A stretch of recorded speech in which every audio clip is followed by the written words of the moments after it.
E aí? Hoje a gente vai mergulhar num tema que, olha, mexe com todo mundo.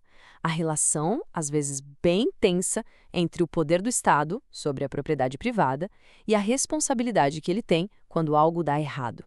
É tipo um verdadeiro cabo de guerra, sabe? De um lado o bem comum e do outro o direito de cada pessoa. Já pensou na situação? De repente, chega aquela carta, oficial, sabe? Avisando que o traçado de uma nova rodovia ou de uma linha de metrô vai passar exatamente em cima de um imóvel. E aí, o que acontece? É uma daquelas situações que mexe com um dos nossos direitos mais básicos. E é exatamente aí que entra essa balança. De um lado, o interesse público, né? A necessidade de todo mundo.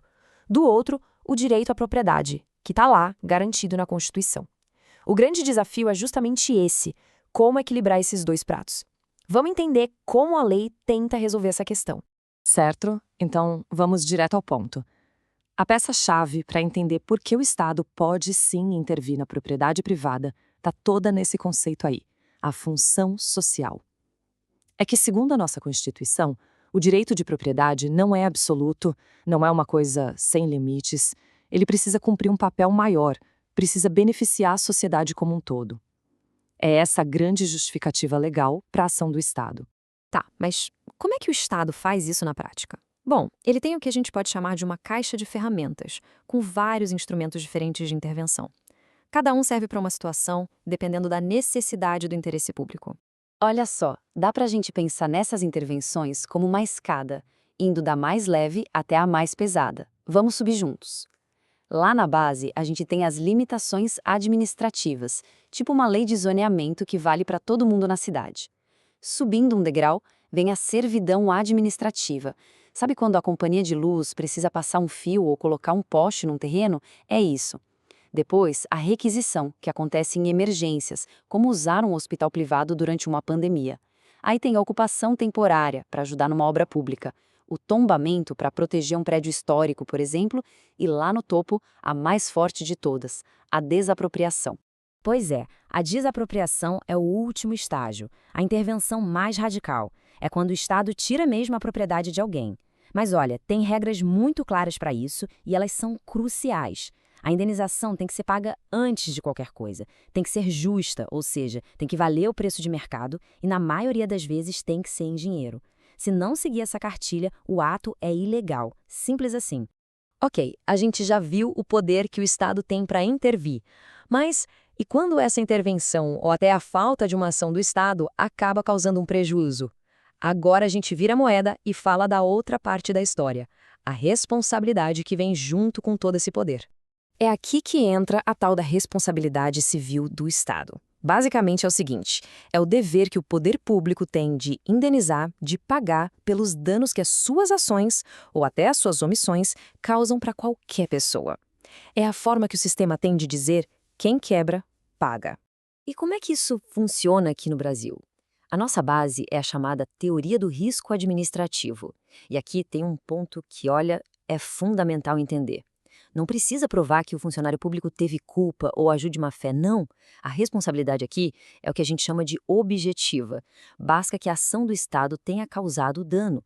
Se causou, o Estado tem que arcar com as consequências. Para facilitar, dá para a gente pensar nisso como uma fórmula matemática, bem simples. Para existir o dever de indenizar, a gente precisa de 3 coisas juntas. Primeiro, uma ação do Estado. Segundo, um dano real que alguém sofreu. E terceiro, e talvez o mais importante, o nexo causal, que é a ligação direta entre a ação e o dano. Pensa assim, o buraco na rua é a conduta do Estado, o carro que quebrou ao passar no buraco é o dano, o fato de o carro ter quebrado por causa do buraco é o nexo causal. Juntou os 3, pronto, nasce o dever de indenizar. Beleza. Mas como essa teoria toda funciona na vida real? Vamos ver isso na prática. Especialmente a diferença entre quando o Estado faz alguma coisa e quando ele deixa de fazer. Olha que legal essa comparação. Fica bem claro, né? A responsabilidade por ação é quando um agente público vai lá e faz alguma coisa que causa o dano. O exemplo clássico, um erro médico num hospital público. Já a responsabilidade por omissão é o contrário. É quando o Estado tinha o dever de agir, mas não agiu e essa falta de ação causou problema. Por exemplo, não colocar policiamento numa área sabidamente perigosa. Mas atenção, essa responsabilidade do Estado não é infinita, não. Existem algumas situações que quebram aquela ligação, o tal do nexo causal da nossa fórmula. São as chamadas excludentes. Por exemplo, se o dano aconteceu por culpa total da própria vítima, ou por um caso de força maior, tipo um desastre natural, algo totalmente imprevisível. Ou ainda, se foi culpa de uma terceira pessoa que não tem nada a ver com o Estado. Nesses casos, o Estado não precisa indenizar. E para fechar essa parte, um ponto super importante.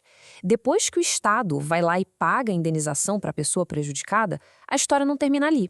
Ele tem uma carta na manga chamada direito de regresso. O que é isso? Significa que o Estado pode e deve cobrar esse prejuízo do servidor público que efetivamente causou o dano, seja por intenção ou por negligência. Isso é fundamental para garantir que cada um responda pelos seus próprios atos. No fim das contas, o que a gente percebe é que esses dois grandes temas, a intervenção na propriedade e a responsabilidade do Estado, são como duas faces da mesma moeda.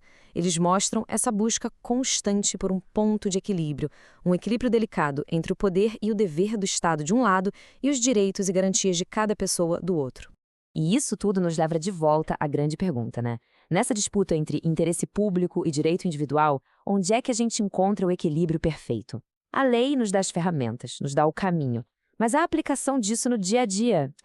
Isso é um debate que nunca acaba e que define o tipo de sociedade que a gente quer construir.